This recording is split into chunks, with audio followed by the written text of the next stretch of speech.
এই সিরিজের প্রতিটি ঘটনা পূর্ববর্তী ঘটনার সাথে সম্পর্কিত। আপনি এই সিরিজে নতুন হলে ডেসক্রিপশন বা আই বাটনে দেয়া লিঙ্কে ক্লিক করে আগের পর্বগুলো দেখে আসার অনুরোধ রইল।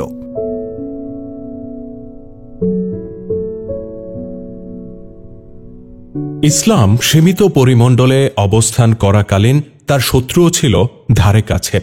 রাসূলুল্লাহ সাল্লাল্লাহু আলাইহি সাল্লাম মক্কায় অবস্থানকালে কুরাইশরা ছিল ইসলামের সবচেয়ে বড় শত্রু, আর তিনি মদিনায় চলে গেলে মক্কাবাসী ও তার আশেপাশের গোত্রসমূহ ইসলামের বিরুদ্ধে শত্রুতা করতে থাকে। মদিনার পর ইসলাম এবার মক্কায়ও ছড়িয়ে পড়লে এবং বৃহত্তর মক্কা মদিনার সিংহভাগ মানুষ ইসলামের ছায়াতলে এসে গেলে, অর্থাৎ ইসলাম একটি বৃহৎ শক্তি ও ধর্মের রূপ নিলে আরব ভূখণ্ডের দূর দূরান্তের রাষ্ট্রগুলো ইসলামের নতুন শত্রুতে পরিণত হয়। এর প্রধান কারণ ছিল ইসলামের ক্রমবিস্তার। ইসলামের এরকম দ্রুত প্রচার প্রসার দেখে দূর দূরান্তের রাজা বাদশাহদের মসনদ কেঁপে ওঠে। অবশ্য ইতিমধ্যে মুসলিমরা সামরিক শক্তিতে বহু দূর এগিয়ে গিয়েছিল। মুসলিমরা তাদের গোয়েন্দা নেটওয়ার্ক দূর দূরান্ত পর্যন্ত ছড়িয়ে রেখেছিল। চৌকস গোয়েন্দারা গুরুত্বপূর্ণ জায়গায় অবস্থান করত। 630 খ্রিস্টাব্দে এক গোয়েন্দা টিম এসে রাসূল সাল্লাল্লাহু আলাইহি সাল্লামকে এই রিপোর্ট প্রদান করে যে রোমীয়রা সিরিয়ায় সৈন্য সমাবেশ করছে, যার অর্থ হচ্ছে তারা মুসলিমদের সাথে যুদ্ধ করতে চায়। কদিন পর আরেক গোয়েন্দা জানায় রোমীয়রা কিছু সৈন্য উর্দুন অভিমুখে পাঠিয়ে দিয়েছে। 630 খ্রিস্টাব্দের অক্টোবর মাস, ভরা গ্রীষ্ম মৌসুম, চামড়া ঝলসে দেয়া লু হাওয়া অনবরত বয়ে চলছে। দিনের বেলায় রোদের প্রখর তাপে সামান্য সময়ও বাইরে অবস্থান করা অসম্ভব ছিল। এমনই প্রতিকূল আবহাওয়া সত্ত্বেও রাসূল সাল্লাল্লাহু আলাইহি সাল্লাম সিদ্ধান্ত ঘোষণা করেন, রোমক বাহিনী এখানে এসে আমাদের উপর আক্রমণ করার আগেই আমরা এগিয়ে যেয়ে তাদের গতিরোধ করব। রাসূলুল্লাহর এই ঘোষণায় ইসলাম বিদ্বেষী কুচক্রী মহল ময়দানে আবির্ভূত হয়। তারা বিভিন্ন প্রোপাগান্ডা এবং গুজব ছড়াতে চেষ্টা করে। মুসলিমরা যেন মদিনা থেকে বের না হয় তার জন্য এই বিদ্বেষী মহল নানা অপতৎপরতায় মেতে ওঠে। তাদের মধ্যে অন্যতম ছিল কিছু নামধারী মুসলিম। এরা বাহ্যিকভাবে নিজেদেরকে মুসলিম বলে পরিচয় দিলেও আসলে তারা ছিল কাফের। এদের হৃদয় ছিল কপটতায় পূর্ণ। মুসলিমরা যুদ্ধ প্রস্তুতিতে সর্বাত্মক আত্মনিয়োগ করলে এই ঘৃণ্য মুনাফিক শ্রেণী তাদেরকে এই বলে হীনবল ও আতঙ্কিত করার চেষ্টা করে যে চলতি আবহাওয়ার মধ্যে যুদ্ধযাত্রা করলে প্রখর গরম ও পানির স্বল্পতায় রাস্তাতেই তারা সবাই মারা পড়বে। যুদ্ধ বিরোধী এই অপতৎপরতার সাথে ইহুদিদের গভীর যোগ সাজশ ছিল। দাবার গুটি মূলত এদের হাতেই ছিল। পর্দার অন্তরালে থেকে এরাই কলকাঠি নাড়ত। মুনাফিক এবং ইহুদিদের প্রোপাগান্ডা সত্ত্বেও মুসলিমদের সিংহভাগ যুদ্ধযাত্রার প্রস্তুতি গ্রহণ করে। রাসূল সাল্লাল্লাহু আলাইহি সাল্লাম সার্বিক প্রস্তুতি নিতে বেশি দিন ব্যয় করেন না। অক্টোবরের শেষ দিকে রাসূল সাল্লাল্লাহু আলাইহি সাল্লামের নেতৃত্বে যে সেনাবাহিনী যুদ্ধযাত্রা করার জন্য চূড়ান্তভাবে তৈরি হয় তার সংখ্যা ছিল 30,000। 10,000 ছিল আরোহী। এই মুজাহিদ বাহিনীতে মদিনা ছাড়াও মক্কা এবং যে সমস্ত গোত্র আন্তরিকভাবে ইসলাম গ্রহণ করেছিল তারা সক্রিয়ভাবে অন্তর্ভুক্ত ছিল। আসন্ন যুদ্ধ ছিল মক্কা মদিনা বনাম বিশাল রোম শক্তির অসম লড়াই। জগৎ বিখ্যাত যোদ্ধা রোম সম্রাট হেরাক্লিয়াসের সামরিক বাহিনী ছিল মুজাহিদ বাহিনীর এবারের প্রতিপক্ষ। 630 খ্রিস্টাব্দের অক্টোবর মাসের শেষ সপ্তাহে রাসূল সাল্লাল্লাহু আলাইহি সাল্লামের নেতৃত্বে মুজাহিদ বাহিনী রওনা হয়ে যায়। সূর্যের তীব্র উত্তাপে ভূপৃষ্ঠ তখন জ্বলন্ত আগ্নেয়গিরিতে পরিণত হয়েছিল। বালু এতটাই গরম ছিল যে ওট আর ঘোড়ার পা ঝলসে যাওয়ার উপক্রম হয়েছিল। ওই বছর আরবে দুর্ভিক্ষ এবং মঙ্গা পরিস্থিতি সৃষ্টি হয়, যার ফলে খাদ্য রসদেও যথেষ্ট ঘাটতি ছিল। পানিও ছিল একেবারেই কম। মুজাহিদরা এই তীব্র গরমের মাঝেও শুধু এ আশঙ্কায় পানি পান করতেন না যে না জানি পানির পরবর্তী উৎস এখান থেকে কত দূরে। কিছু দূর গিয়েই মুসলিমদের ঠোঁট মুখ শুকিয়ে যায়। পানির অভাবে তাদের গলা শুকিয়ে কাঠ হয়ে যায়, কিন্তু তারপরেও তাদের মুখে আল্লাহর নাম জারি ছিল এবং তারা এমন প্রত্যয়দীপ্ত ছিল যা লেখা কিংবা মৌখিকভাবে বর্ণনা করা সম্ভব নয়। কল্পনায় তার একটি নমুনা চিত্র ধারণা করা যেতে পারে মাত্র, নতুবা শব্দের গাঁথুনিতে কাগজের পিঠে তার স্বরূপ তুলে ধরা সত্যিই দুরূহ। তাদের এরকম বর্ণনাতীত ত্যাগ তিতিক্ষার প্রতিদান একমাত্র আল্লাহ পাকই দিতে পারেন। কোনো মানুষের পক্ষে তার বিনিময় দেয়া সম্ভব নয়। চরম প্রতিকূল এবং অত্যন্ত ঝুঁকিপূর্ণ অবস্থা সত্ত্বেও মুজাহিদ বাহিনী তীব্র প্রেরণা এবং আরাধ্য সাধনার মন্ত্রে উজ্জীবিত হয়ে আসমান জমিনের উৎক্ষিপ্ত অঙ্গারের বুক চিরে চিরে সামনে অগ্রসর হতে থাকে। দীর্ঘ প্রায় 14 দিন পর মুজাহিদ বাহিনী সিরিয়ার সীমান্তবর্তী এলাকা তাবুকে গিয়ে পৌঁছে। ঐতিহাসিকগণ বিস্ময় প্রকাশ করে লিখেছেন, এই প্রতিকূল অবস্থার মধ্য দিয়ে মুজাহিদ বাহিনী যে পথ 14 দিনে অতিক্রম করে, স্বাভাবিক অবস্থা এবং অনুকূল আবহাওয়াতে এই পথ অতিক্রম করতে এরকমটাই সময় লাগার কথা। এই পথটি 14 দিন সফরের হওয়ায় রসিক মুনাফিকরা একে 14 মঞ্জিল বলে অভিহিত করতেন। মুসলিম বাহিনী তাবুকে পৌঁছলে একজন গোয়েন্দা এসে সংবাদ দেয় যে শত্রু সেনাদের যে বাহিনীটি উর্দুন অভিমুখে রওনা হয়ে যায় তারা এখন দামেস্কে অবস্থান করছে। রাসূল সাল্লাল্লাহু আলাইহি সাল্লাম সৈন্যদেরকে তাবুকে ক্যাম্প স্থাপনের নির্দেশ দেন এবং করণীয় নির্ধারণে জরুরি পরামর্শ করতে কমান্ডারদের ডেকে পাঠান। সকলের ধারণা ছিল রাসূল সাল্লাল্লাহু আলাইহি সাল্লাম তাবুক থেকে সামনে অগ্রসর হওয়ার নির্দেশ দিবেন এবং দামেস্কের আশেপাশে চূড়ান্ত লড়াই সংঘটিত হবে। রাসূল সাল্লাল্লাহু আলাইহি সাল্লাম উপস্থিত কমান্ডারদের সামনে পরিস্থিতি তুলে ধরে পরামর্শ আহ্বান করেন। রোমানদের সাথে যুদ্ধ অনিবার্য এমন বিশ্বাস মাথায় রেখে সবাই পরামর্শ প্রদান করে, কিন্তু রাসূল সাল্লাল্লাহু আলাইহি সাল্লাম সবাইকে বিস্ময়ের ঘূর্ণাবর্তে ঠেলে দিয়ে জানান যে মুসলিম বাহিনী তাবুক থেকে আর সামনে অগ্রসর হবে না। ঐতিহাসিকদের অভিমত, সামনে অগ্রসর না হওয়ার এই সিদ্ধান্তের পেছনে রাসূল সাল্লাল্লাহু আলাইহি সাল্লামের প্রভূত সমর বিচক্ষণতা কাজ করেছিল। রাসূল সাল্লাল্লাহু আলাইহি সাল্লাম মদিনা ত্যাগের প্রাক্কালে বলেছিলেন রোমানদের গতি রোধ করা হবে। তিনি নিজ ভূখণ্ড ছেড়ে এত দূরে এবং তীব্র গরমের মাঝে লড়াই শুরু করতে চান না। তিনি উল্টো হেরাক্লিয়াসের প্রতি চ্যালেঞ্জ ছুড়ে দেন যে সে চাইলে নিজ ভূখণ্ড ছেড়ে তাবুকে এসে যেন লড়াই করে। মুজাহিদ বাহিনী যুদ্ধ করার অভিপ্রায় নিয়ে সেখানে গিয়েছিল। তাদের অন্তরে কোনো বিভ্রান্তি বা কোনো ভীতি ছিল না, কিন্তু যুদ্ধ সবসময় পেশি শক্তির দাপটে হয় না। বুদ্ধিবৃত্তিক পদক্ষেপ এবং কৌশলী নীতি অনেক সময় গ্রহণ করতে হয়। রাসূল সাল্লাল্লাহু আলাইহি সাল্লাম এখানে প্রজ্ঞা ও বিচক্ষণতাকে কাজে লাগান।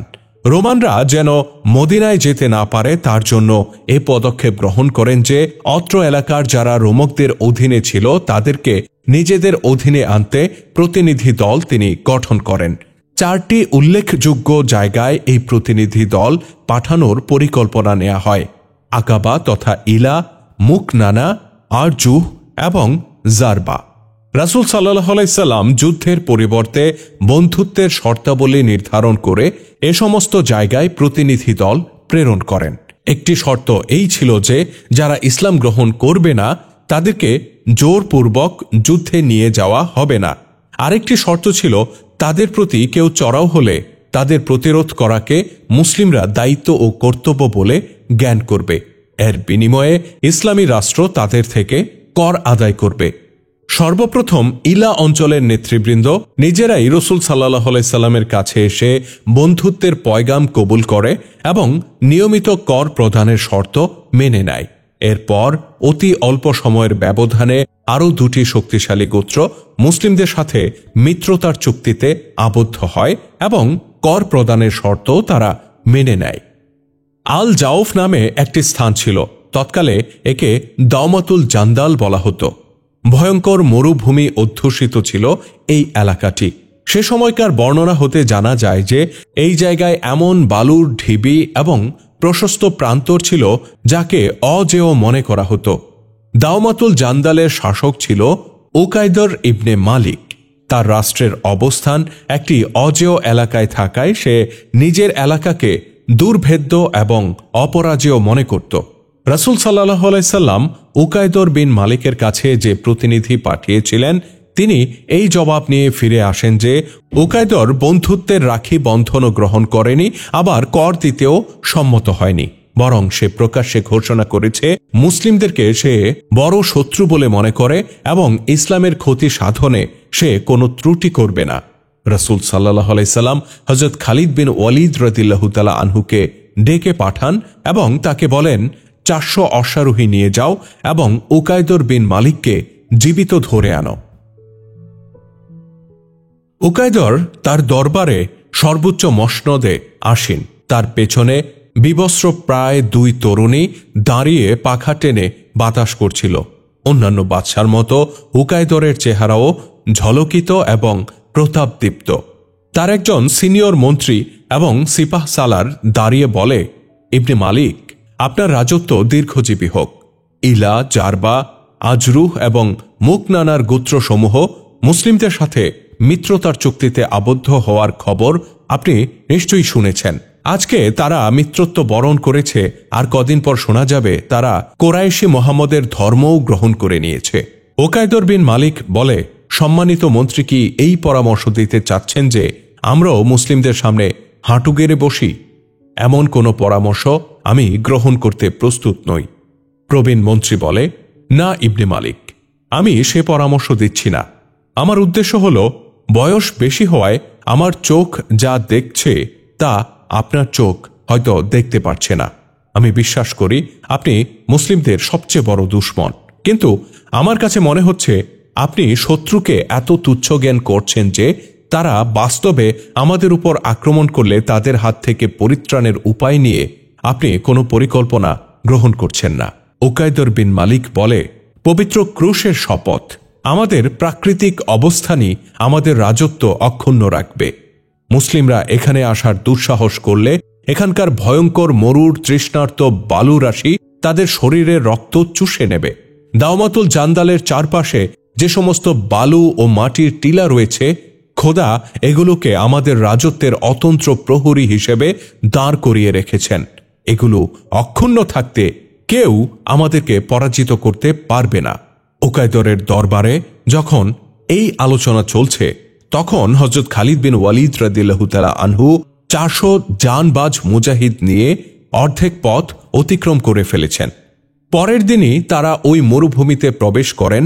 ঐতিহাসিকগণ যাকে অজেয় লিখেছেন, এখানে পা দিয়েই মুজাহিদদের চেহারা বালুর মতোই শুকিয়ে যায়। ঘোড়ার ক্ষীণগতি বলে দিচ্ছিল এই পথ চলা এবং তৃষ্ণা তাদের সহ্য সীমার বাইরে, কিন্তু খালিদ রাদিয়াল্লাহু তাআলা আনহুর নেতৃত্ব তাদের অন্তরে নতুন করে প্রাণ সঞ্চার করেছিল। দাওমাতুল জান্দাল অত্যন্ত মনোলোভা এবং চিত্তাকর্ষক নগরী ছিল। নগরের চারদিকে ছিল সুদৃঢ় প্রাচীর। হযরত খালিদ রাদিয়াল্লাহু তাআলা আনহু শ্বাসরুদ্ধকর সফর শেষে এই নগর প্রাচীরের কাছে গিয়ে পৌঁছান। তিনি অশ্বারোহীদেরকে একটি প্রশস্ত নিম্নবর্তী এলাকায় লুকিয়ে রাখেন। সৈন্যদের শারীরিক অবস্থা এতটাই নাজুক ও দুর্বল ছিল যে কমপক্ষে একদিন এক রাত তাদের বিশ্রামের প্রয়োজন ছিল, কিন্তু খালিদ রাদিয়াল্লাহু তাআলা আনহু নিজেও কোনো বিশ্রাম নিলেন না এবং সৈন্যদেরকেও কোনো বিশ্রাম দিলেন না, বরং তিনি তাদেরকে পুরো প্রস্তুত এবং সতর্ক অবস্থায় রাখলেন। ইতিমধ্যে সূর্য অস্ত যায়, রাত ক্রমে ঘনীভূত হতে থাকে। দূর আকাশের গায়ে চাঁদ ভেসে ওঠে এবং তা ক্রমেই পূর্ণ উজ্জ্বলতা ছড়িয়ে চমকাতে থাকে। মরুভূমির চাঁদের আলো অত্যন্ত নির্মল, স্বচ্ছ এবং পরিষ্কার ছিল।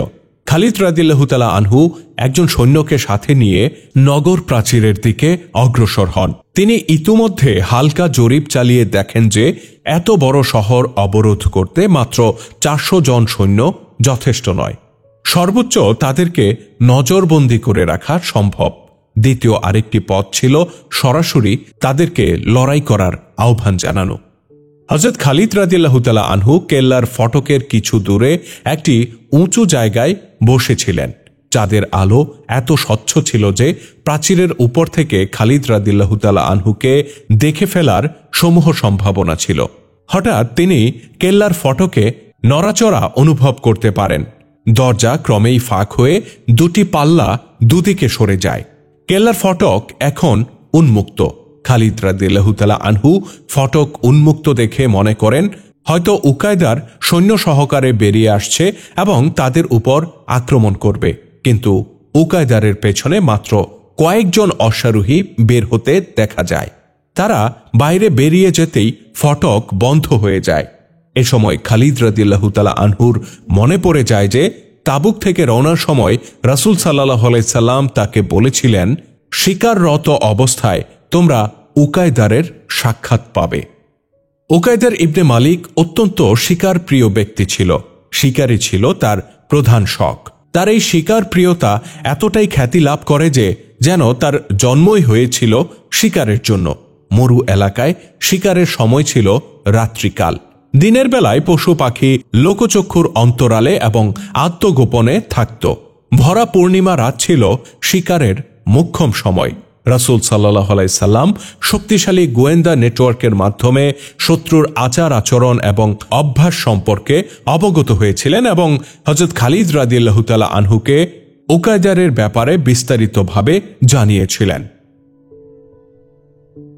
উকায়দার ইবনে মালিক কয়েকজন অশ্বারোহী সাথে নিয়ে বের হয়ে গেলে খালিদ রাদিয়াল্লাহু তাআলা আনহু তার উদ্দেশ্য ও মনোভাব যাচাই করেন।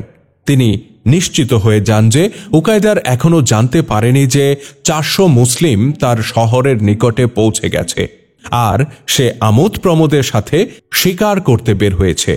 খালিদ রাদিয়াল্লাহু তাআলা আনহু দ্রুত ক্রলিং করে তার সাথীকে নিয়ে পেছনে সরে আসেন। উকায়দার অশ্বারোহীদের নিয়ে চোখের আড়াল হয়ে গেলে খালিদ রাদিয়াল্লাহু তাআলা আনহু দৌড়ে লুকোনো সৈন্যদের কাছে চলে আসেন।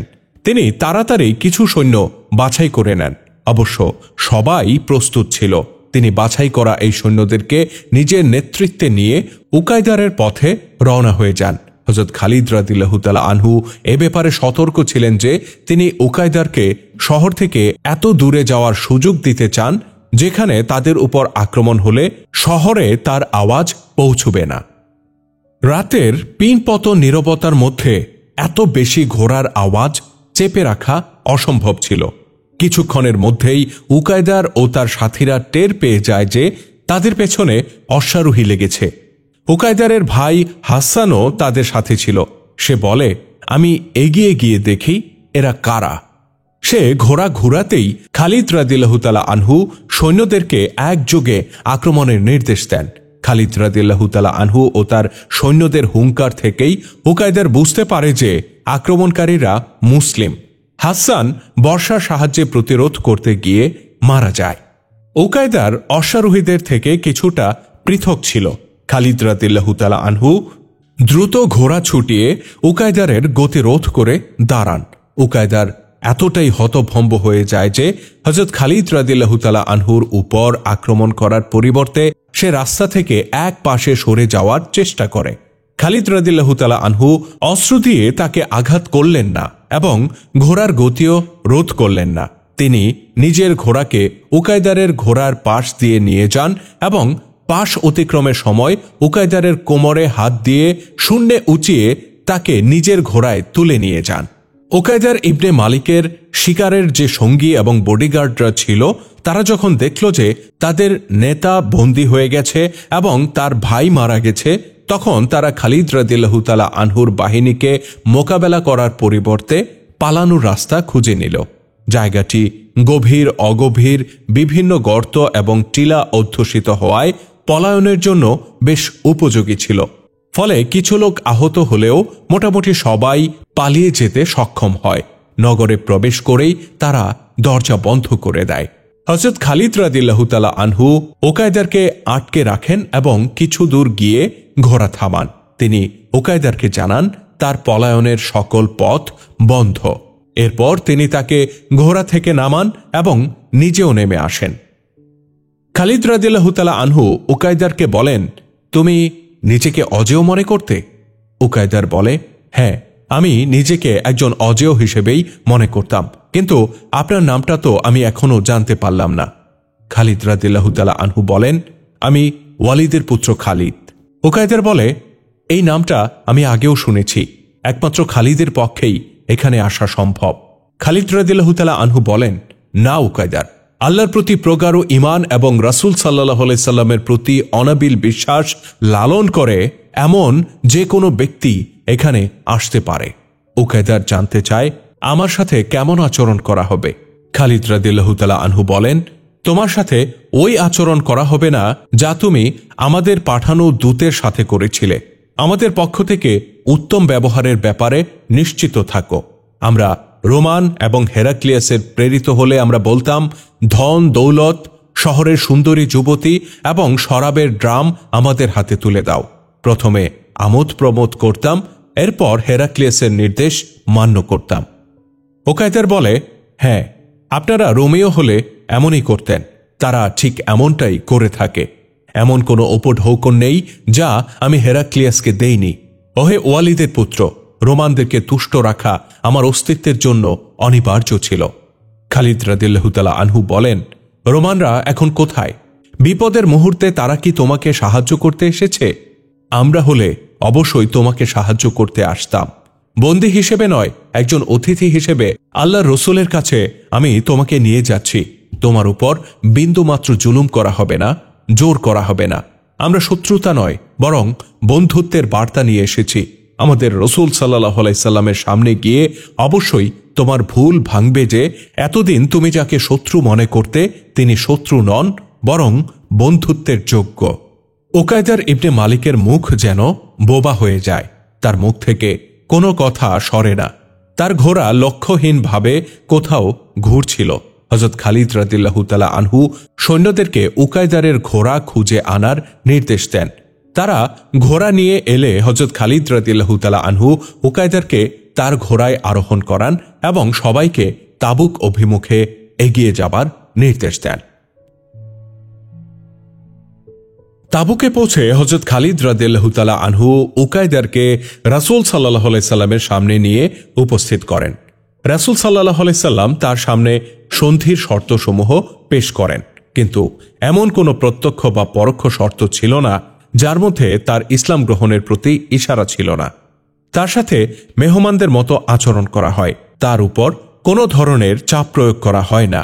এই শর্তটি তার খুবই মনোপুত হয় যে মুসলিমরা তার হেফাজত করবে। উকাইদার কর প্রদানের শর্ত মেনে নিয়ে মিত্রতার সন্ধিপত্রে স্বাক্ষর করে। চুক্তিপত্রে স্বাক্ষরের পর সে মন্তব্য করে, কেবল মুসলিমরাই আমার সাহায্য করতে পারে। উকাইদার ইবনে মালিক মৈত্রী চুক্তিতে স্বাক্ষর করে মুসলিমদেরকে কর প্রদানের সিদ্ধান্ত গ্রহণ করলে ক্ষুদ্র ক্ষুদ্র কয়েকটি গোত্রপতি নিজেরাই রাসূল সাল্লাল্লাহু আলাইহি সাল্লামের কাছে আসে এবং তার বশ্যতা স্বীকার করে নেয়। এভাবে অনেক দূর দূরান্তের এলাকা মুসলিমদের নিয়ন্ত্রণ ও অধিকারে চলে আসে এবং সকল গোত্র মুসলিমদের মিত্র গোত্রে পরিণত হয়। এদের অধিকাংশই ইসলাম গ্রহণ করে নেয়। এই বিপুল কূটনৈতিক বিজয়ের পর রোমেওদের সাথে আর যুদ্ধ বিগ্রহের কোনো প্রয়োজন ছিল না, কারণ তাদের অগ্রযাত্রার সকল পথ রুদ্ধ হয়ে গিয়েছিল। শুধু তাই নয়, হেরাক্লিয়াসের জন্য এখন এই আশঙ্কা সৃষ্টি হয়ে যায় যে সে মুসলিমদের সাথে সংঘর্ষের উদ্দেশ্যে মদিনা অভিমুখে রওনা হলে পথিমধ্যে আশেপাশের গোত্রগুলো তাদেরকে মদিনা পর্যন্ত পৌঁছার আগেই মরু এলাকাতেই খতম করে দেবে। অতঃপর রাসূল সাল্লাল্লাহু আলাইহি সাল্লাম মুজাহিদ বাহিনীকে নিয়ে মদিনায় প্রত্যাবর্তনের পথে রওনা হয়ে যান। 630 খ্রিস্টাব্দের ডিসেম্বর মাসে মুসলিম সৈন্যরা মদিনায় এসে উপস্থিত হয়। নতুন ধর্মবিশ্বাস এবং সমরশক্তির দিক থেকে ইসলাম এমন এক মহাশক্তিতে রূপ নেয় যে রাসূল সাল্লাল্লাহু আলাইহি সাল্লাম কর্তৃক প্রেরিত দূত যেখানেই যেত সেখানেই তাকে রাষ্ট্রীয় অতিথি মনে করা হতো এবং তার বয়ে আনা বার্তা গুরুত্বের সাথে বিবেচনা করা হতো। রাসূল সাল্লাল্লাহু আলাইহি ওয়াসাল্লাম মৌখিক দাওয়াতের পাশাপাশি দূর দেশের রাজন্যবর্গের উদ্দেশ্যে দাওয়াতনামা প্রেরণ করতে শুরু করেন। এদের অনেকে ছিল উদ্ধত, অহংকারী এবং অবিবেচক। তাদের প্রতি রাসূল সাল্লাল্লাহু আলাইহি সাল্লামের পত্রে এমনটাই বলা হতো যে তারা যদি ইসলাম গ্রহণকে এড়িয়ে শক্তির পরীক্ষায় অবতীর্ণ হতে চায় তবে তারা তা পরীক্ষা করে দেখতে পারে। তবে এক্ষেত্রে মনে রাখা উচিত যুদ্ধে পরাজিত হলে তখন বিনা শর্তে মুসলিমদের পূর্ণ আনুগত্য ছাড়া দ্বিতীয় কোনো গত্যন্তর থাকবে না। রাসূল সাল্লাল্লাহু আলাইহি সাল্লাম খালিদ বিন ওয়ালিদ রাদিয়াল্লাহু তাআলা আনহুর নেতৃত্বে এমনই এক প্রতিনিধি দল ইয়ামানের উত্তরে নামরানে প্রেরণ করেন। বনু হারিসা ইবনে কাব সেখানকার অধিবাসী ছিল। তারা রাসূল সাল্লাল্লাহু আলাইহি সাল্লামের পত্রের জবাব দেয় ঠাট্টা বিদ্রূপের মধ্য দিয়ে। হযরত খালিদ বিন ওয়ালিদ রাদিয়াল্লাহু তাআলা আনহু তাদের বিদ্রূপের সমুচিত জবাব দিতে 631 খ্রিস্টাব্দের জুলাই মাসে 400 অশ্বারোহীর এক সুসজ্জিত বাহিনী নিয়ে ইয়েমেনের উদ্দেশ্যে রওনা হন। প্রখ্যাত ঐতিহাসিক ইবনে হিশাম লিখেছেন, রাসূল সাল্লাল্লাহু আলাইহি সাল্লাম খালিদ রাদিয়াল্লাহু তাআলা আনহুকে যাবার সময় বলে দেন যে তাদেরকে আক্রমণের জন্য নয়, বরং পয়গাম দিয়ে পাঠানো হচ্ছে মাত্র। যেহেতু বনু হারিসা অবাধ্য প্রকৃতির, তাই তাদেরকে পরপর 3 বার দাওয়াত দিতে খালিদ রাদিয়াল্লাহু তাআলা আনহুকে বিশেষভাবে বলে দেয়া হয়। এরপরও যদি তারা ইসলাম গ্রহণ না করে বরং রক্তপাতের পথ বেছে নেয়, তখনই কেবল তাদের উপর চড়াও হওয়ার অনুমতি দেয়া হয়। হযরত খালিদ রাদিয়াল্লাহু তাআলা আনহু এমন আক্রমণাত্মক ভঙ্গিতে গিয়ে সেখানে পৌঁছান এবং যে অবস্থায় তাদেরকে ইসলামের প্রতি আহ্বান করেন, তাতে বনু হারিসা ভীষণ প্রভাবিত হয়। ফলে তারা কোনরূপ প্রতিরোধ ছাড়াই এক প্রকার বিনা বাক্য ব্যয়ে ইসলাম গ্রহণ করে নেয়। হযরত খালিদ রাদিয়াল্লাহু তাআলা আনহু সাথে সাথে প্রত্যাবর্তনের পরিবর্তে সেখানেই অবস্থান করতে থাকেন। তাদেরকে ইসলামের বিভিন্ন ধারা ও আহকাম শিক্ষা দিতে থাকেন। ইতিহাস হয়তো খালিদ রাদিয়াল্লাহু তাআলা আনহুকে কেবল সমরশাস্ত্রবিদ এবং প্রথম শ্রেণীর সেনাপতি হিসেবে উল্লেখ করলেও নাইরানে এসে তিনি দীর্ঘ 6 মাস পর্যন্ত শুধু ইসলামের শিক্ষা বিস্তারে লিপ্ত থাকেন। যখন তিনি নিশ্চিত হয়ে যান এখানকার লোকদের অন্তরে ইসলাম বদ্ধমূল হয়ে গেছে, তখন 632 খ্রিস্টাব্দের জানুয়ারি মাসের দিকে তিনি মদিনায় ফিরে আসেন। তার সাথে বনু হারিসার নেতৃস্থানীয় কিছু লোকও মদিনায় এসেছিল। তারা রাসূল সাল্লাল্লাহু আলাইহি সাল্লামের হাতে হাত রেখে পুনরায় ইসলামের উপর বায়াত গ্রহণ করেন। রাসূল সাল্লাল্লাহু আলাইহি সাল্লাম তাদের মধ্য থেকে একজনকে বনু হারিসা গোত্রের আমির হিসেবে নিযুক্ত করেন। ইসলামের শত্রুরা যখন মর্মে মর্মে অনুধাবন করল যে মুসলিমদেরকে রণাঙ্গনে পরাজিত করা সম্ভব নয় এবং তারা এটাও হৃদয়াঙ্গম করল যে ইসলাম মানুষের রক্ত মাংসের সাথে মিশে গেছে, তখন তারা ইসলামের বিরোধিতায় নতুন পদ্ধতি অবলম্বন করে। ইসলামেরই ছদ্ম আবরণে ইসলামের মূলোৎপাটনে এবারের নীল নকশা প্রণীত হয়। রাসূল সাল্লাল্লাহু আলাইহি সাল্লামের রিসালাত ও নবুয়াতের সফলতা দেখে শত্রুপক্ষও বেছে নেয় একই পন্থা। কিছু ব্যক্তি হুট করে নিজেকে নবী দাবি করে বসে। বনু আসাদের তুলাইহা, বনু হানিফার মুসাইলামা এবং ইয়েমেনের আসওয়াদ আনাসি ছিল তাদের মধ্যে উল্লেখযোগ্য। আসওয়াদের মূল নাম ছিল আকিলা ইবনে কাব, কিন্তু অত্যধিক কালো বর্ণের হওয়ায় লোকে তাকে আসওয়াদ বলে ডাকত। আরবিতে আসওয়াদ মানে কালো। অতঃপর এই নামেই সে পরিচিতি লাভ করে। ইয়েমেনের পশ্চিম অঞ্চলে আনাস গোত্রের নেতা ছিল সে। এ হিসেবে তাকে আসওয়াদ আনাসি বলা হতো। ইতিহাসেও সে এই নামেই স্থান পেয়েছে। সে মন্দিরের জ্যোতিষীও ছিল। কুচকুচে কালো হওয়া সত্ত্বেও তার মাঝে এমন আকর্ষণ ছিল যে মানুষ তার ইশারা পর্যন্ত মেনে নিত অবলীলাক্রমে। তার শরীরে মুষ্টিযোদ্ধার মতো বিশাল শক্তি থাকায় মহিলারা তার কৃষ্ণ বর্ণকে অপ্রিয় জ্ঞান না করে বরং আরও তার কাছে ভিড়ত, তার সাথে অন্তরঙ্গভাবে মেশার চেষ্টা করত। মন্দিরে থাকার দরুন সে এই বিশাল জনপ্রিয়তা ও খ্যাতি অর্জন করে, কারণ তৎকালে মানুষ জ্যোতিষীকে দেবতার আশীর্বাদ পুষ্ট এবং দূত মনে করত। ইয়েমেনের অধিকাংশ এলাকার লোক ইসলামের ছায়াতলে এসে গিয়েছিল। আসওয়াদের গোত্র ইসলামে ঢুকে পড়েছিল। আসওয়াদ ইসলামের বিরোধিতায় টু শব্দটি পর্যন্ত করে না, যেন জনতার সাথে তার কোনোই সম্পর্ক নেই। কোন কোন ঐতিহাসিকের মতে আসওয়াদ নিজেও মুসলিম হয়ে গিয়েছিল। তৎকালে ইয়েমেনের শাসক ছিল হাসান নামক একজন ইরানি। ইরানের সম্রাট ছিল খসরু পারভেজ, যাকে মুসলিমরা কিসরা বলত। রাসূল সাল্লাল্লাহু আলাইহি সাল্লাম দূর দেশে যাদের প্রতি ইসলামের দাওয়াতপত্র পাঠিয়েছিলেন তাদের মধ্যে ইরানের সম্রাট ছিলেন অন্যতম। তার কাছে পত্র দিতে রাসূল সাল্লাল্লাহু আলাইহি সাল্লাম হযরত আব্দুল্লাহ ইবনে হুযাফা রাদিয়াল্লাহু তাআলা আনহুকে প্রেরণ করেন। হযরত আব্দুল্লাহ রাদিয়াল্লাহু তাআলা আনহু ইরানপতিকে পত্র হস্তান্তর করলে সে দরবারের দোভাষীকে তার অনুবাদ করে শোনাতে নির্দেশ দেয়। পত্রের বিবরণ তাকে জানানো হলে সে ক্ষোভে ফেটে পড়ে।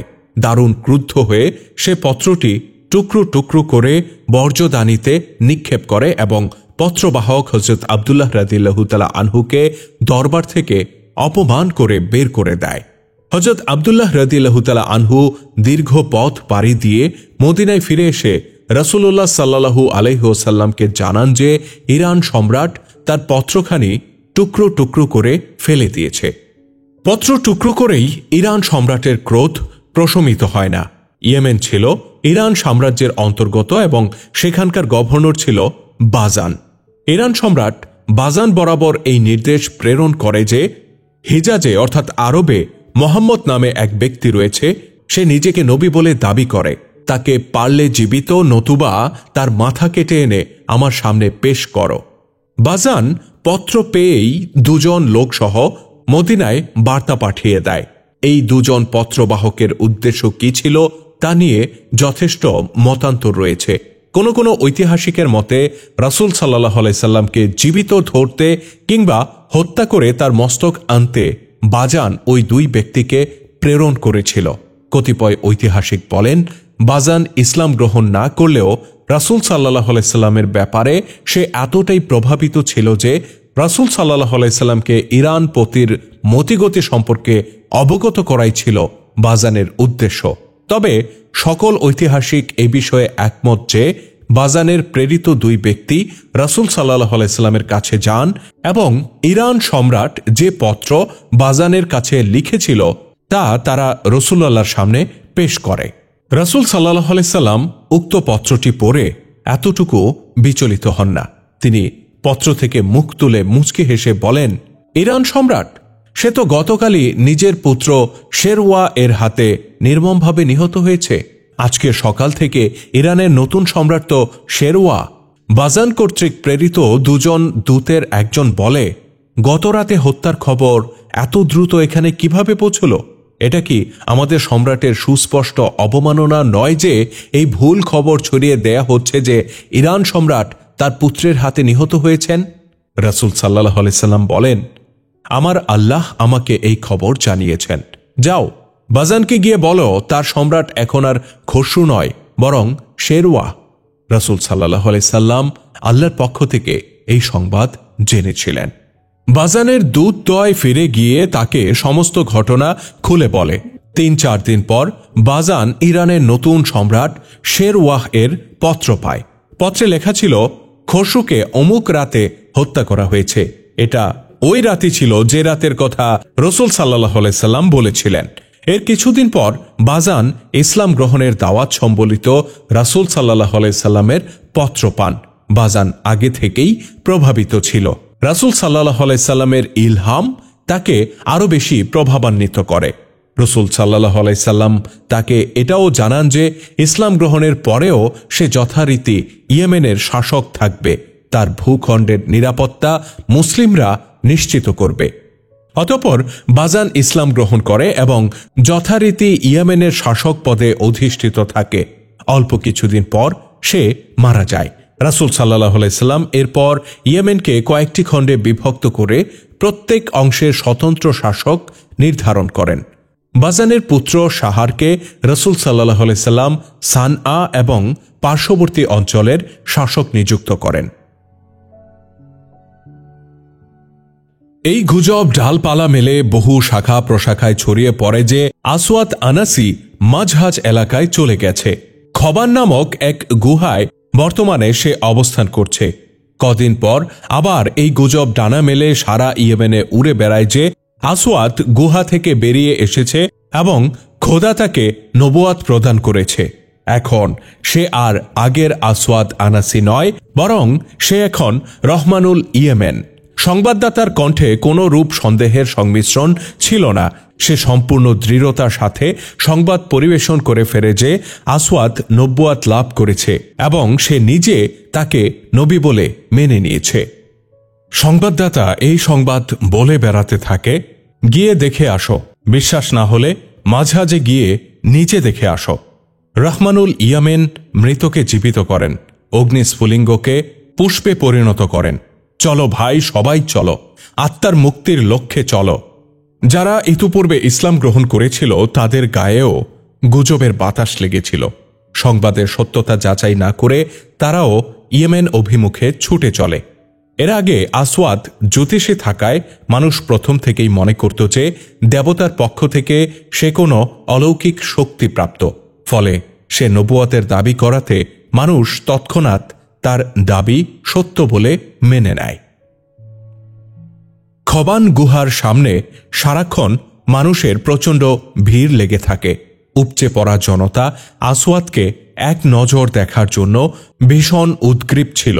সে দিনের বেলায় সামান্য সময়ের জন্য গুহা থেকে বের হতো এবং গুহার কাছে একটা উঁচু জায়গায় দাঁড়িয়ে উপস্থিত জনতাকে কোরআনের আয়াতের মতো করে কিছু আরবি বাক্য শোনাত। সে দাবি করত যে তার কাছে এক ফেরেশতার আগমন ঘটে। আল্লাহর পক্ষ থেকে আগত এই ফেরেশতা তাকে একটি করে আয়াত এবং সেই সাথে কিছু গোপন তথ্য জানিয়ে যায়। আসওয়াদ উৎসুক জনতাকে কিছু অলৌকিক কারসাজিও দেখায়। জ্বলন্ত মশাল মুখে পুরে আবার জ্বলন্ত অবস্থায় সে তা বের করত। একটি মেয়েকে শূন্যে লটকে রাখত। এমনই আরও কিছু ভেলকিবাজি সে দেখায়, যা দেখে মানুষ একে মোজেজা মনে করত। তার ভাষা যেমন ছিল আবেগী, তেমন কণ্ঠও ছিল বেশ সুরেলা। তার কথার প্রতিটি বর্ণের আকর্ষণ ছিল যা শ্রোতাদেরকে দারুণ মুগ্ধ করত। আসওয়াদ ইয়েমেনবাসীদের হৃদয় এই স্লোগানের মাধ্যমে খুব সহজে জয় করে নেয় যে ইয়েমেনের মালিক ইয়েমেনবাসী, এটা কোনো করদ রাজ্য নয়। ইতিপূর্বে ইয়েমেন এক দীর্ঘ সময় পর্যন্ত ইরানিদের শাসনের অধীনে ছিল। ইয়েমেনের শাসক বাজান ইসলাম কবুল করলে ইরানিদের প্রভাব লুপ্ত হয়ে ইয়েমেন হেজাজি মুসলিম শাসকদের অধীনে চলে আসে। এছাড়া এখানে ইহুদি, নাসারা এবং অগ্নি উপাসকরা বসবাস করত। এরা ইসলামের বিপর্যয় কামনা করত। তারা আসওয়াদ আনাসির নবুওয়াতের দাবিকে সুপ্রতিষ্ঠিত করতে পর্দার অন্তরালে নানা কল কাঠি নাড়তে শুরু করে। আসওয়াদ তার নবুওয়াতের সত্যতা একটা গাধার মাধ্যমে পেশ করত। তার সামনে একটা গাধা আনা হতো। সে গাধাকে নির্দেশ দিত, বসো। গাধা বসে পড়ত। এরপর সে বলতো, আমার সামনে মস্তক অবনত করো। গাধা সেজদার ভঙ্গিতে মাথা নুইয়ে দিত। গাধার উদ্দেশ্যে তার তৃতীয় নির্দেশ ছিল, আমার সামনে হাঁটু গেড়ে বসো। গাধা অমনি হাঁটু গেড়ে বসে পড়ত। ইয়েমেনবাসী অতি অল্প সময়েই আসওয়াদ আনাসিকে নবী বলে মেনে নেয়। আসওয়াদ তার ভক্তবৃন্দকে সৈন্যদের মতো সুসংগঠিত ও বিন্যস্ত করে ফেলে। সে এই ভক্ত বাহিনীকে নিয়ে প্রথমে নাজরান অভিমুখে রওনা হয়। সেখানে হযরত খালিদ বিন সাঈদ রাদিয়াল্লাহু তাআলা আনহু এবং হযরত আমর ইবনে হাজম রাদিয়াল্লাহু তাআলা আনহু রাসূল সাল্লাল্লাহু আলাইহি সাল্লামের পক্ষ থেকে শাসক হিসেবে নিযুক্ত ছিলেন। আসওয়াদের সাথে বিরাট বাহিনী ছিল। বিশাল এই বাহিনী নজরানে প্রবেশ করলে সেখানকার অধিবাসীরাও তাদের দলভুক্ত হয়ে যায়। পরিস্থিতি এমন ভয়ানক রূপ লাভ করে যে মুসলিম শাসকদের জন্য পালিয়ে যাওয়া ছাড়া আর কোনো উপায় ছিল না। পরিস্থিতি সম্পূর্ণ নিয়ন্ত্রণের বাইরে দেখে তারা প্রশাসনিক ভবন ছেড়ে চলে যেতে বাধ্য হন। আসওয়াদ আনাসি প্রথম চোটেই বিজয় হাতে পেয়ে উজ্জীবিত ও উদ্দীপ্ত হয়ে ওঠে। এদিকে তার সৈন্য সংখ্যাও বৃদ্ধি পায়। নাজরানে রাজত্ব সুপ্রতিষ্ঠিত করে সে এবার সানার দিকে মনোযোগ দেয়। বাজানের পুত্র সাহার ছিল সেখানকার শাসক। সৈন্য সংখ্যা সীমিত থাকা সত্ত্বেও তিনি প্রবল প্রতিরোধ গড়ে তোলেন। তার উৎসাহ আর অনুপ্রেরণায় সৈন্যরা দৃঢ়তার সাথে লড়াই করে যায়। কিন্তু এজন্যে সাহারকেও যেহেতু একজন সাধারণ সৈন্যের মতো লড়তে হচ্ছিল, তাই তিনি একসময় শহীদ হয়ে যান। তার মৃত্যুতে সৈনিকরাও ভেঙে পড়ে। আসওয়াদ যুদ্ধে বিজয়ী হয়। আসওয়াদের মোকাবেলায় ওইসব ইয়েমেনীয় যোগ দেয় যারা মুসলিম ছিল না। কিন্তু পরাজিত অবস্থায় কেবল মুসলিমদের জীবন হুমকির সম্মুখীন ছিল। আসওয়াদ বাহিনীর হাতে তাদের মৃত্যু অনিবার্য ছিল। আসওয়াদের হাত থেকে কোনো মুসলিম রেহাই পেত না। ফলে মুসলিমরা সুকৌশলে রণাঙ্গন থেকে কেটে পড়ে এবং সোজা মদিনায় গিয়ে উপস্থিত হয়। আসওয়াদ আনাসি দুর্বার গতিতে সামনে এগুতে থাকে। হাজরে মাউত, বাহরাইন, এহসা এবং আদন পর্যন্ত সমগ্র এলাকা এক এক করে অধিকার করে সে পুরো ইয়েমেনের বাদশা হয়ে যায়। ইসলামের বিরুদ্ধে এটা ছিল এক খোলা চ্যালেঞ্জ। উত্তর দিক থেকে রোমেওদের আক্রমণের আশঙ্কা সবসময় বিদ্যমান ছিল। এদের প্রতিরোধে রাসূল সাল্লাল্লাহু আলাইহি সাল্লাম এক বিশাল বাহিনী প্রস্তুত করেছিলেন। রাসূল সাল্লাল্লাহু আলাইহি ওয়াসাল্লামের আজাদকৃত গোলাম হযরত যায়েদ বিন হারিসা রাদিয়াল্লাহু তাআলা আনহুর মাত্র 22 বছর বয়সী পুত্র হযরত ওসামা রাদিয়াল্লাহু তাআলা আনহু ছিলেন এই বাহিনীর সর্বাধিনায়ক।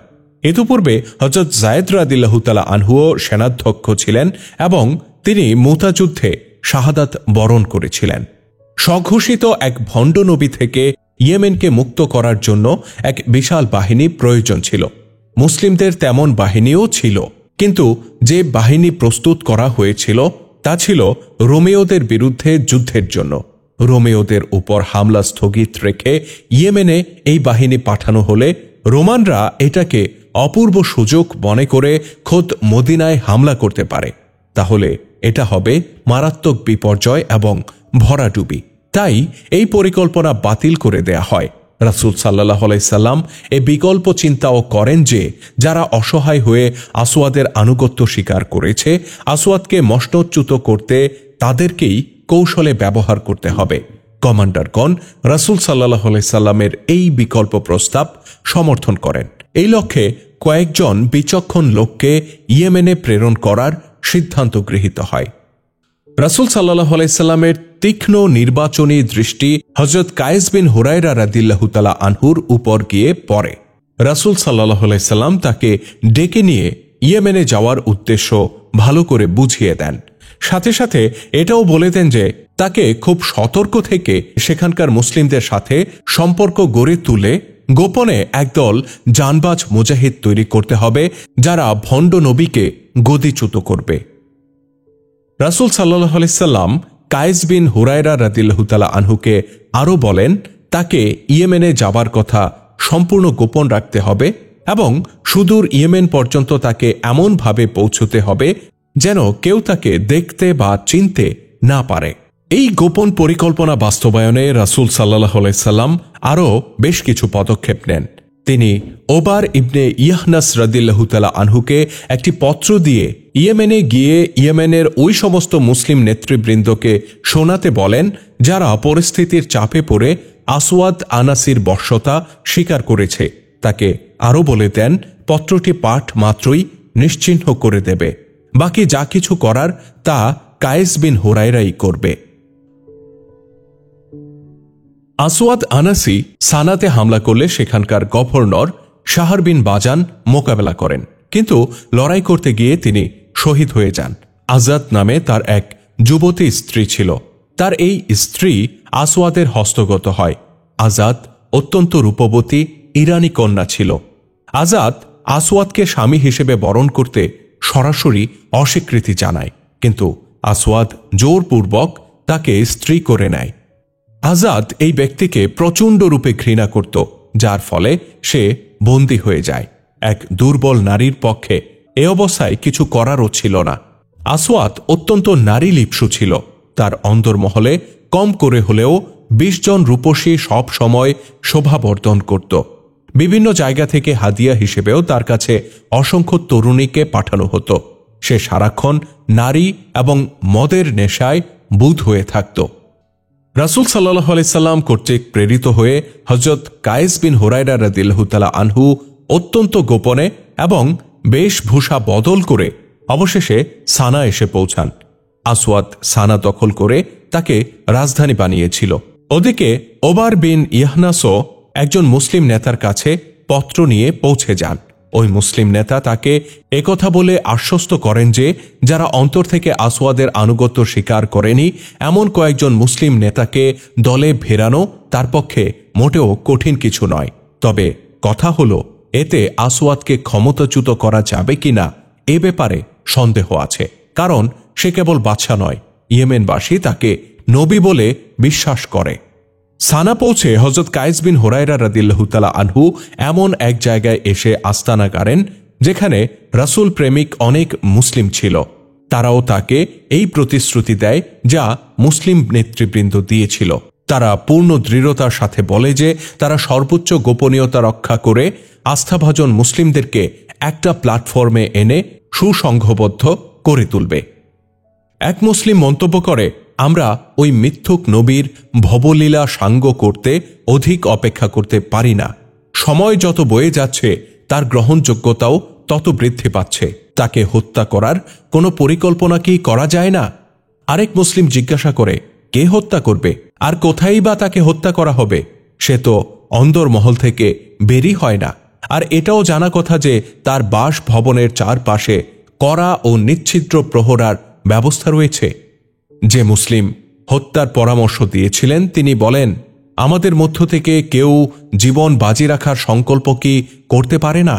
অপর মুসলিম পাল্টা প্রশ্ন করে, যাকে হত্যা করা হবে তার কাছেই যদি পৌঁছানো না যায় তাহলে এভাবে জীবন খোয়াবার কি অর্থ হতে পারে? অতঃপর তিনি বলেন, মোট কথা গোপনে আমাদের এই আন্দোলন এগিয়ে নিয়ে যেতে হবে। কমপক্ষে বিদ্রোহের একটা পরিবেশ সৃষ্টি করে তবেই এই ঝুঁকি নেওয়া যেতে পারে। আসওয়াদ আনাসি ইয়েমেন অধিকার করে সর্বপ্রথম এই পদক্ষেপ নেয় যে ইরানের শাহী এবং অন্যান্য সম্ভ্রান্ত বংশের যে সমস্ত লোকজনকে আসওয়াদ সানায় পায় সবাইকে বিভিন্ন পন্থায় লাঞ্ছিত অপদস্থ করে। তাদের অবস্থা কৃতদাসের চেয়েও করুণ করে দেয়া হয়েছিল। কিন্তু আসওয়াদের রাজত্বের সবচেয়ে বড় যে দুর্বলতা ছিল তা হল তার অধীনে কোনো অভিজ্ঞ সেনাপতি বা কোনো সুদক্ষ প্রশাসক ছিল না। তাছাড়া এই আশঙ্কাও তার সবসময় ছিল যে মুসলিমরা যে কোনো সময় আক্রমণ করতে পারে। তার নিজেরও সমরজ্ঞান বলতে তেমন কিছুই ছিল না। এই দুর্বলতা ও শূন্যতা কাটিয়ে উঠতে তাকে বাধ্য হয়ে ইরানিদের সাহায্য নিতে হয়। তার দপ্তরে 3টি নাম জমা পড়ে। প্রথমত গভর্নর বাজানের সময়কার প্রখ্যাত ইরান সেনাপতি কায়েস বিন আবদে ইয়াগুস, দ্বিতীয়ত ফিরোজ এবং তৃতীয়ত দাজওয়া। দ্বিতীয় এবং তৃতীয় ব্যক্তি প্রশাসনিক কাজে অভিজ্ঞ এবং দক্ষ ছিল। এর মধ্যে ফিরোজ ইতিপূর্বে ইসলাম গ্রহণ করেছিলেন এবং তিনি আন্তরিকভাবেই মুসলিম ছিলেন। আসওয়াদ কায়েস বিন আবদে ইয়াগুসকে নিজের সেনাপ্রধান পদে নিযুক্ত করে আর ফিরোজ ও দাজওয়াহকে নিজের মন্ত্রী বানায়। তারা তিনজনই আসওয়াদের সর্বাত্মক আনুগত্যের শপথ করে এবং তাকে এই বলে আশ্বস্ত করে যে তারা যে কোনো অবস্থায় তার আনুগত্য করবে। একদিন ফিরোজ বাইরে কোথাও পায়চারি করছিল। ইত্যবসরে একজন ভিক্ষুক এসে তার পথ আগলে ধরে এবং তার দিকে সাহায্যের আশায় হাত বাড়িয়ে দেয়। ফিরোজ তাকে বলে, তোমাকে দেখে তো অক্ষম মনে হয় না। যদি তোমার মাঝে কোনো অক্ষমতা থেকে থাকে তবে সেই অক্ষমতা একমাত্র এটাই যে তোমার মধ্যে আত্মমর্যাদা বোধ এবং ব্যক্তিত্ব বলে কিছু নেই। ভিক্ষুক তার প্রসারিত হাত ধীরে ধীরে সরিয়ে এনে বলে, তুমি ঠিকই ধরেছ। আমার অসহায়ত্ব এটাই যে আমার আত্মমর্যাদা বলতে যা ছিল তা আমার থেকে ছিনিয়ে নেওয়া হয়েছে। আর আমার ধারণা মিথ্যা না হলে বলবো, আমার মতো তোমার মাঝেও এই অসহায়ত্ব বর্তমান। ভিক্ষার জন্য আমি হাত বাড়াইনি, আমি আমার হারানো আত্মমর্যাদা বোধ ফেরত চাচ্ছি। ফিরোজ ভিক্ষুক বেশিকে বলে, তুমি পাগল না হয়ে থাকলে তোমার মনের কথা খুলে বলো। ভিক্ষুক লোকটি ফিরোজের চোখে চোখ রেখে বলে, আমার অন্তরে আল্লাহ এবং আল্লাহ রসুল সাল্লাল্লাহু আলাইহি সাল্লামের নাম রয়েছে। তুমি যার প্রেমিক। আসওয়াদ আনাসির শরাব তোমার পেটে জায়গা না পেয়ে থাকলে আমার এই ধারণা মিথ্যা নয় যে তুমি অন্তরে পাথর চাপা দিয়ে আসওয়াদের মন্ত্রিত্ব গ্রহণ করেছ। ফিরোজ ভিক্ষুক বেশি লোকটির কথা শুনে এদিক ওদিক তাকায়। সে বুঝে ফেলে লোকটি মদিনার একজন মুসলমান, কিন্তু এই আশঙ্কাও সে উড়িয়ে দিতে পারে না যে লোকটি আসওয়াদের ঝানু গোয়েন্দাও হতে পারে, যে কৌশলে তার মনোভাব যাচাই করছে। ভিক্ষুক বলে, ঘাবড়িও না ফিরোজ, আমি তোমার প্রতি আস্থাশীল, তুমিও আমার উপর আস্থা রাখো। আমি তোমাকে আমার নাম জানিয়ে দিচ্ছি, আমি কায়েস বিন হুরায়রা। আল্লাহর রসুল আমাকে এখানে পাঠিয়েছেন। ফিরোজ আবেগের সাথে জানতে চায়, সত্যই কি আল্লাহ রসুল তোমাকে আমার কাছে পাঠিয়েছেন? হযরত কায়েস রাদিয়াল্লাহু তাআলা আনহু বলেন, না, রাসূলুল্লাহ সাল্লাল্লাহু আলাইহি সাল্লাম একথা বলেছিলেন যে সেখানে গেলে আল্লাহর খাঁটি বান্দাদের দেখা পেয়ে যাবে। ফিরোজ জিজ্ঞাসা করে, তুমি কিভাবে জানলে আমি খাঁটি মুসলিম? কায়েস রাদিয়াল্লাহু তাআলা আনহু বলেন, আল্লাহ রসুল সাল্লাল্লাহু আলাইহি সাল্লামের নাম শুনে রাসূল প্রেমিকদের চোখে যে চমক সৃষ্টি হয় তা আমি তোমার দু চোখে দেখতে পেয়েছি। তোমার চোখে সে চমক কিছুটা বেশিই দেখা যায়। ফিরোজ হযরত কায়েস রাদিয়াল্লাহু তাআলা আনহুকে তখনকার মতো চলে যেতে বলে। সে কায়েস রাদিয়াল্লাহু তাআলা আনহুকে আরেকটি জায়গার ঠিকানা দিয়ে বলে, আগামীকাল সূর্য ডোবার কিছু আগে এই ঠিকানায় এসে ভিক্ষা চাইতে থাকবে, এই ঠিকানায় এসে ভিক্ষা চাইতে থাকবে।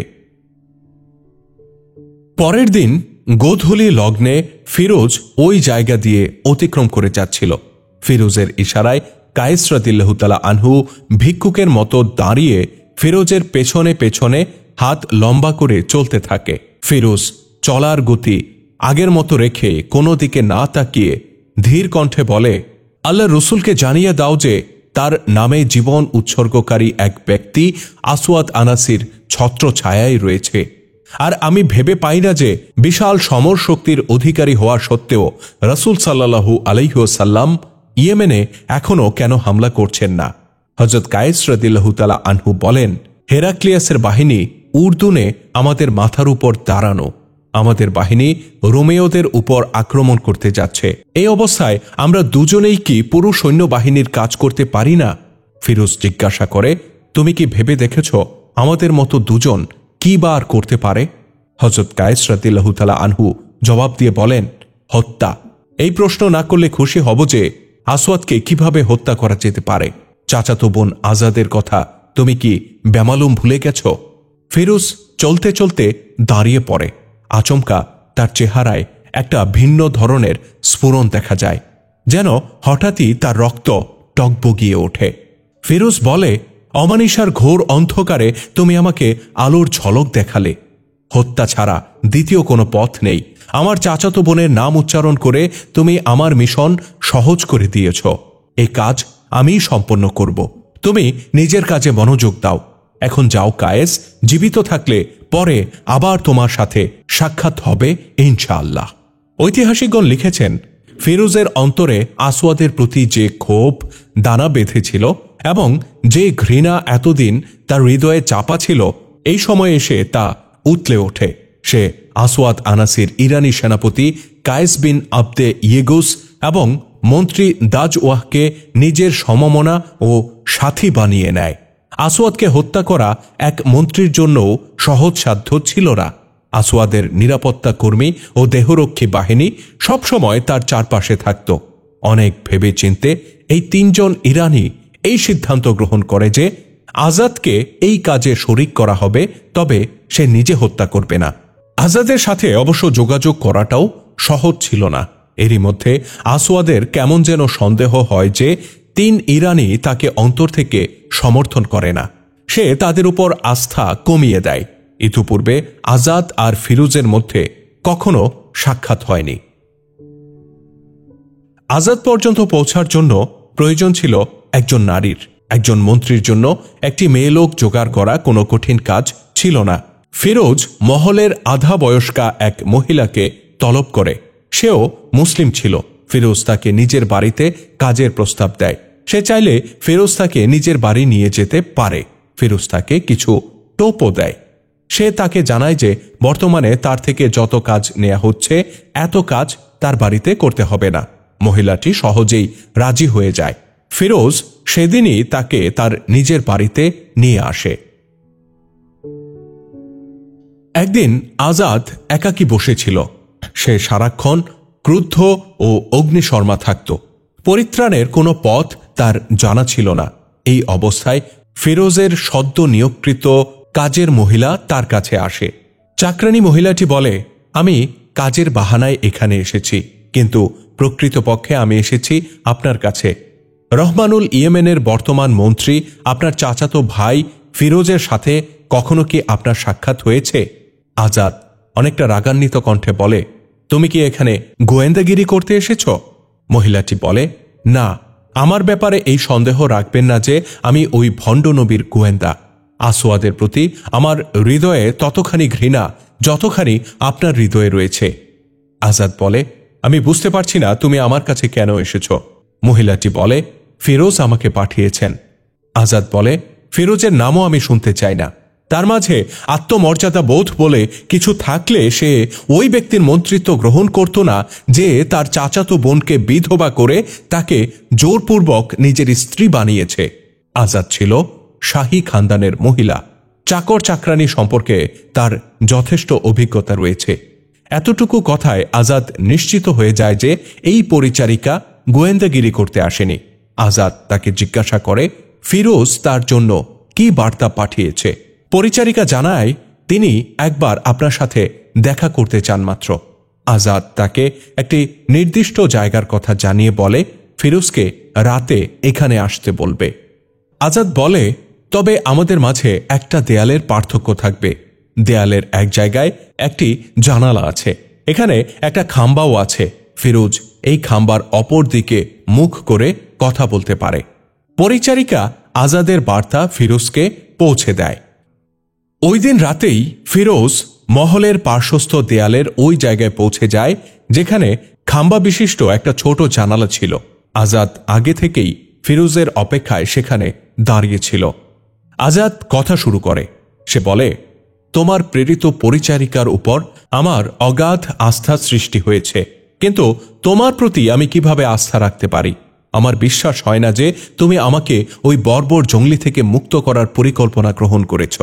ফিরোজ জিজ্ঞাসা করে, তবে কি তুমি ওই বর্বরের সাথে সুখেই আছো?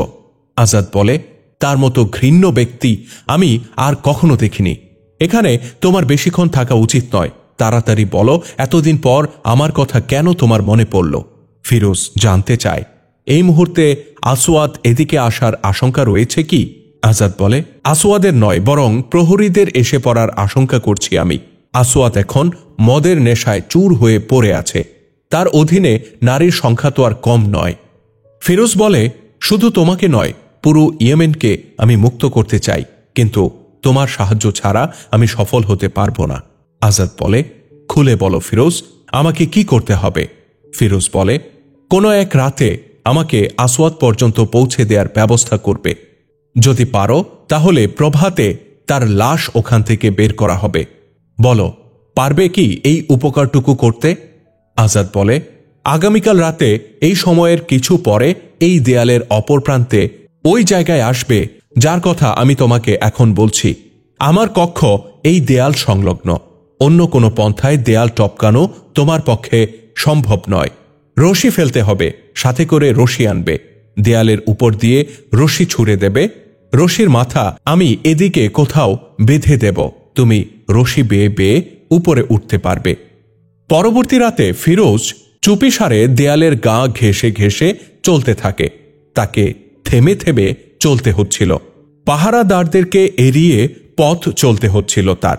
অবশেষে সে ওই জায়গায় এসে পড়ে। সেখানে এসেই রশির এক মাথা দেয়ালের উপর দিয়ে সে ছুঁড়ে দেয়। অতি সহজে রশির মাথা দেয়ালের অপর প্রান্তে গিয়ে পড়ে। আজাদ যথাস্থানেই অবস্থান করছিল। সে জলদি রশির প্রান্তটি কোথাও শক্ত করে বেঁধে দেয়।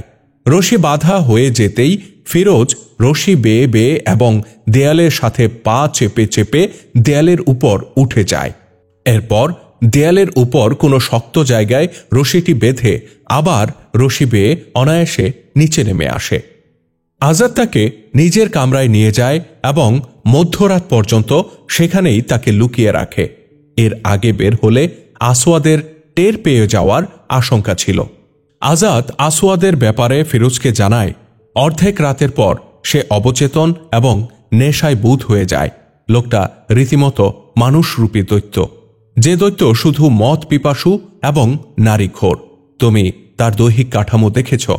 এত লম্বা চওড়া শরীরের কাছে তলোয়ারের দু একটি আঘাত শরাবের চুমুকের মতো। তাকে শেষ করা সহজসাধ্য হবে না। ফিরোজ বলে, নিজেকে শেষ করে হলেও আমি তাকে শেষ করব। আজাদ কক্ষের দ্বার মৃদু উন্মোচন করে বাইরে দৃষ্টি প্রসারিত করে। পারিচারিক ভবনের মাথায় একজন প্রহরী দাঁড়িয়েছিল। এখন ছায়া দেখে স্পষ্টত বোঝা যায় এখন তার মুখ দরজার অপর দিকে। আজাদ পা টিপে টিপে বের হয়ে আসওয়াদের কক্ষের দরজা খুলে দেয়। মৃদু রশ্মি ছড়িয়ে একটি ঝাড়বাতি মিটমিট করে জ্বলছিল। আসওয়াদ শয্যায় চিত হয়ে শুয়ে জোরে জোরে নাক ডাকছিল। ঐতিহাসিক বালাজুরি লিখেছেন, আজাদের কথায় প্রহরী আশ্বস্ত হওয়ার ভঙ্গিতে মাথা নুইয়ে দেয় এবং চলে যায়। আজাদ প্রহরীকে বিদায় করে এসে দেখে আসওয়াদ নিচের কার্পেটে পড়ে আছে, আর ফিরোজ দ্বিতীয়বার আঘাত করার জন্য সামনে অগ্রসর হচ্ছে। আসওয়াদ কার্পেটে লুটিয়ে পড়ে, তবে তার মাথা পালঙ্কের সাথে লেগেছিল এবং সেটা সারের মতো নড়ছিল। আজাদ সামনে এগিয়ে এসে বলে, তুমি তাকে হত্যা করতে পারবে না ফিরোজ। একথা বলে সে আসওয়াদের মাথার লম্বা চুল দুই হাত দিয়ে শক্ত করে ধরে নিচের দিকে টান দেয় এবং নিজে বিছানার উপর উঠে বসে। যখন আজাদের প্রচেষ্টায় আসওয়াদের গর্দান এমন পর্যায়ে আসে যে ফিরোজ সহজেই তার গর্দানে আঘাত করতে পারবে, তখন আজাদ বলে, এবার চালাও ফিরোজ, তার গর্দান দ্বিখণ্ডিত করে ফেলো। ফিরোজ এক কোপে আজাদের গলা কেটে শরীর থেকে মাথা আলাদা করে ফেলে। ফিরোজের সাথী কায়েস বিন আবদে ইয়াগুজ এবং দাজওয়াহ এর জানা ছিল যে আজ রাতে কি ঘটতে যাচ্ছে। ফিরোজ আসওয়াদের মাথা হাতে তুলে নেয় এবং সোজা তার দুই সাথীর কাছে গিয়ে পৌঁছে। এদিকে আজাদও ফিরোজের সাথে সাথে মহল থেকে বের হয়ে গিয়েছিল। নিরাপত্তা বাহিনী ও প্রহরীরা তাদের রহমানুল ইয়েমেনের হত্যার সংবাদ পেয়ে পুরো মহল ঘিরে ফেলে। শান্ত মহল অল্প সময়ের মধ্যেই অশান্ত হয়ে যায়। পুরো মহলে হুলস্থুল পড়ে যায়। হেরেমের নারীরা আতঙ্কে চিৎকার করতে করতে পালিয়ে যায়। ওদিকে রাসূল সাল্লাল্লাহু আলাইহি সাল্লাম কর্তৃক প্রেরিত হযরত কায়েস বিন হুরায়রা রাদিয়াল্লাহু তাআলা আনহু এবং হযরত ওরাব ইবনে ইয়াহনাস রাদিয়াল্লাহু তাআলা আনহু নেতৃস্থানীয় মুসলিমদেরকে বিদ্রোহ করার জন্য প্রস্তুত করে রেখেছিলেন। দিন রাত অবিরাম তৎপরতা চালিয়ে তারা মুসলিমদেরকে উৎসাহ উদ্দীপনা দিয়ে চাঙ্গা করে রেখেছিলেন। সুবহে সাদিকের তখনও কিছু সময় বাকি। মহলের ছাদ থেকে আজানের উচ্চকিত ধ্বনি ইথার পাথারে আছড়ে পড়ে। খোদ মহলে আজানের ধ্বনি ওঠায় লোকজন বিস্ময়ে বিমূঢ় হয়ে যায়। জনতা মহল অভিমুখে ছুটে আসে। আসওয়াদের ফৌজ হুকুমের অপেক্ষায় ছিল। হুকুমদাতা ছিল কায়েস বিন আবদে ইয়াগুস। সেই ছিল সর্বাধিনায়ক। সে সৈন্যদেরকে ব্যারাক থেকে বাইরে বের হতে নিষেধ করে দেয়। আসওয়াদের কাটা মাথা প্রাসাদের বাইরে ঝুলিয়ে দেয়া হয়। মহলের ছাদ থেকে এই আওয়াজ ক্রমেই জোরালো হচ্ছিল, আমরা সাক্ষ্য দিচ্ছি মুহাম্মদ সাল্লাল্লাহু আলাইহি ওয়াসাল্লাম আল্লাহর সত্য রাসূল, আর আসওয়াদ আনাসি মিথ্যাবাদী। আসওয়াদের ভক্তকুল এই ঘটনার আকস্মিকতায় একেবারেই ভরকে যায়। তাদের চোখে মুখে নেমে আসে রাজ্যের আতঙ্ক। ওদিকে মুসলিমরা সশস্ত্র হয়ে চতুর্দিকে বাজ পাখির মতো ছড়িয়ে পড়ে। তারা আসওয়াদের অন্ধ অনুসারীদেরকে ধরে ধরে হত্যা করতে শুরু করে। মিশরের সাবেক মন্ত্রী মারেফ মোহাম্মদ হুসাইন নিজের গ্রন্থ আবু বকর সিদ্দিকে আকবর এ ফিরোজের একটি জবানি তুলে ধরেছেন। ফিরোজ সেই উদ্ধৃতিতে বলেছিল, আসওয়াদের হত্যার পর সেখানকার সকল ব্যবস্থাপনা আগের মতোই রাখা হয়, যেমনটি চলছিল আসওয়াদের জীবদ্দশায়। আমরা হত্যার পর সর্বপ্রথম যে কাজটি করি তা হল হযরত মুআজ ইবনে জাবাল রাদিয়াল্লাহু তাআলা আনহুকে ডেকে জামাতের সাথে নামাজ পড়ানোর অনুরোধ করি। ইসলামের এক বড় শত্রুকে এভাবে খুব সহজে নাস্তানুবাদ করতে পেরে আমরা বেজায় খুশি ছিলাম। কিন্তু এই খুশির হিল্লোল পড়তে না পড়তে খবর আসে যে রাসূল সাল্লাল্লাহু আলাইহি ওয়াসাল্লামের ইন্তেকাল হয়ে গেছে। বেদনা বিধুর খবরে সারা ইয়েমেনে গভীর শোকের ছায়া নেমে আসে। ইয়েমেনবাসী শোকে বিহ্বল হয়ে পড়ে। তাদের আনন্দ সম্পূর্ণ উবে যায়। জনজীবনে একটা অঘোষিত অচল অবস্থার সৃষ্টি হয় এবং চরম স্থবিরতা নেমে আসে। সব মিলিয়ে শেষ খবরের ফুৎকারে জনতার আশার প্রদীপ দপ করে নিভে যায় এবং ভবিষ্যতের উজ্জ্বল পাতা সহসা ফিকে হয়ে যায়। সানাবাসীর মুক্তির জন্য জীবনের ঝুঁকি নিয়ে দুঃসাহসিক অবদান রাখায় মুসলিমরা ফিরোজকে সানার গভর্নরের আসনে অধিষ্ঠিত করে। 632 খ্রিস্টাব্দের মে মাসের ঘটনা এটি। 632 খ্রিস্টাব্দের জুন মাসের দ্বিতীয় সপ্তাহে হজরত কায়েস বিন হুরায়রা রাদিয়াল্লাহু তাআলা আনহু এবং হজরত ওরাব বিন ইয়াহনাস রাদিয়াল্লাহু তাআলা আনহু এই সুসংবাদ নিয়ে মদিনায় পৌঁছেন যে ভণ্ডনবীর ভবলীলা সাঙ্গ হয়ে গেছে। কিন্তু মদিনা তখন ছিল শোকে মুহ্যমান। মাত্র কদিন আগে 632 খ্রিস্টাব্দের 5 মে মোতাবেক 11 হিজরির 12 রবিউল আউয়াল আল্লাহ নবী হজরত মুহাম্মদ সাল্লাল্লাহু আলাইহি ওয়াসাল্লাম দুনিয়া থেকে বিদায় নিয়েছেন।